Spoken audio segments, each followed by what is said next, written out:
There is a plant you can't buy for your garden, can't eat, and depending on where you live, may not even be allowed to sell. The United Kingdom, Canada, Germany, and Australia have banned it. In 2001, the FDA took it off the American market, and yet, for generations, it has been growing in the same corners of Amish gardens in Pennsylvania, tended, protected, and planted on purpose. Not because these people don't know the law, but because they know something the rest of us were never taught. Every spring, we buy fertilizer. Bags, bottles, granules, all with the same promise. Your plants need this. Without us, nothing grows properly. We stand in the garden center, reading labels, and spend money on nutrients that are already deep beneath our beds, just out of reach for ordinary roots. The fertilizer industry makes its money because we don't know that. The Amish gardeners of Lancaster County figured this game out a long time ago, and the answer grows in the corner of their gardens like a weed. That plant is called comfrey, and it does two things most videos only tell you one of. The first is something you can use in your garden this week. The second is why it costs $40 a pound, and why authorities pulled it from the market. Both sides belong together, and today you'll understand both. You'll learn, first, what comfrey can do biologically that no garden center plant can reproduce, and why that can mean the difference between a full harvest and an empty basket. Second, the strange history behind this plant, from a failed postage stamp glue experiment to the palace garden of a Russian empress to the Amish fields of Pennsylvania. And third, why it was banned, and the crucial difference between what is illegal and what you can legally do for free in your own garden. Let's start with what this plant does into soil, because that is the heart of everything. Most vegetable plants feed in the top 12 inches of soil. That's where their roots live, and where they compete with each other for nutrients. It is also exactly where bagged fertilizer does its work.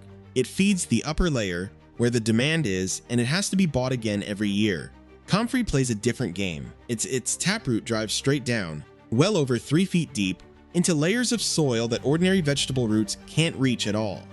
Down there, minerals have been collecting for years, washed deeper by rain and seepage: potassium, calcium, magnesium. Comfrey pulls those minerals back up and stores them in its broad leaves. When an Amish gardener cuts those leaves and lays them on the soil, he is giving his tomatoes for free. Exactly what's inside an expensive bottle of tomato fertilizer from a depth no fertilizer application could ever reach? That sounds like folklore. It's chemistry. Comfrey leaves, cut at flowering time, contain about 5% potassium by dry weight. That's more than manure. In some measurements, 2 to 3 times as much. And potassium is exactly the nutrient that tells a tomato plant, stop making leaves, start setting fruit. Most commercial fertilizers are high in nitrogen. Nitrogen drives big bushy, green growth, but too much of it on tomatoes gives you tall, lush plants with very little to harvest. Comfrey gives you the potassium boost that helps shift the plant from leaf growth into fruit production. That is the difference between a pretty plant and a full basket. That's the first thing, the part you can use this week. But the story behind it is just as strange, and it begins with failed postage stamp glue. The year is 1870. A Quaker farmer in Essex, England, named Henry Doubleday earns his living with gum arabic, the sticky substance from acacia trees used as postage stamp glue. The supply is unreliable. Doubleday starts looking for something he can grow himself that might serve the same purpose. In an old agricultural journal, he reads about a Russian plant with thick mucilaginous roots, possibly the perfect adhesive. He writes a letter to the head gardener of the Imperial Palace in St. Petersburg. What he doesn't know is that Catherine the Great had decreed that the palace gardeners should always be English or Scottish. The man who opens his letter can read it and sends back a few young plants. Those plants are an accident. The palace gardener had planted a blue-violet comfrey species from the Caucasus right next to a common variety. The two had crossed in the flower bed. The seeds were hybrids, and like many hybrids, they grew with a wild vigor neither parent plant had on its own. The postage stamp glue never worked. Doubleday had been chasing the wrong thing. But in failing, he had stumbled onto one of the most productive utility plants a small farm could ever have. Instead of trying to sell it, he spent the next 30 years giving it away, because he had lived through years of hunger and believed this plant could help poor families. Family legend says he was once offered a fellowship in the Royal Society. He turned it down because he couldn't spare the 6 guineas for the membership fee. That tells you everything about the man. And here the story becomes personal. Doubleday's own family had sailed to Pennsylvania generations earlier with William Penn, the same Penn whose colony became home to the Amish and Quakers of Lancaster County. The thread runs directly from a failed glue experiment through a Russian palace garden into the American farmlands where these gardeners still grow the plant today. And now comes the part nobody talks about openly: why this plant was really banned, and what that means for your garden. You may have read that comfrey is illegal to pick in many states. The honest answer is more useful than that headline. There is no law that forbids you from growing comfrey in your own garden. What is restricted? In the United States, the United Kingdom, Canada, Germany, and Australia is selling it as a dietary supplement or food product, because for decades, people brewed comfrey tea from the leaves and drank it every day. The root of the plant is rich in allantoin, a compound that encourages cell division and speeds tissue healing. That is why comfrey salves for bruises and sprains actually work. Germany's official herbal authority still recommends comfrey creams for external use. Amish nurseries in Pennsylvania sell comfrey salve at herbal markets. Dried comfrey root brings around $40 a pound from herb suppliers. But that same root also contains compounds that, with long-term internal use, can slowly damage the liver, silently, without noticeable symptoms, until the damage is already done.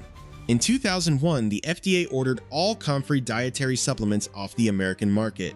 That is the reason for the ban. External use, allowed. Internal use, banned. Growing it in the garden, completely legal. The Amish never bothered with that distinction. They never ate comfrey. They put it straight into the soil and intuitively did exactly what this plant does best. In the next video, I'll show you the 5 practical methods, including the potato trench trick that surprises almost everyone the first time they see it. Before you start, there is one mistake almost everyone makes, and it can cost you years. Common comfrey sets seed and spreads like wildfire. Plant the wrong variety, and within 3 years you'll be fighting it out of every corner of your garden. Then you'll understand why some people curse it. The right variety is Bocking 14, selected by horticulturist Lawrence Hills in the 1950s after 5 years of systematic trials with more than 30 different comfrey strains. He founded the Henry Doubleday Research Association in honor of the old Quaker and ran his tests on a small leased plot of land in England. Bocking 14 clearly came out on top: highest potassium content, strongest leaf production, and resistance to the one disease that affects comfrey. And crucially, Bocking 14 is sterile. Like a mule, it does not set seed. It stays exactly where you plant it and never marches into the lawn. You buy it as root cuttings, not as seed. 2 or 3 plants are enough for an average home garden. Plant them in a quiet corner, give them 1 full season to establish, and then the real work begins. Important warning: young comfrey leaves can look similar to poisonous foxglove. Learn the difference before you harvest. And never put any part of this plant in your mouth. A plant that digs deeper than anything else in your garden, that pulls up minerals no fertilizer could ever reach. That is banned as food, and for that very reason has been used by smart gardeners for generations by putting it straight back into the soil. Bocking 14, 2 or 3 plants, in the corner. Wait 1 year, then the plant starts working for you. In the next video, I'll show you all 5 methods in detail: the liquid fertilizer, the chop and drop mulch method, the compost activator, and the potato trench trick that surprises almost everyone the first time they see it.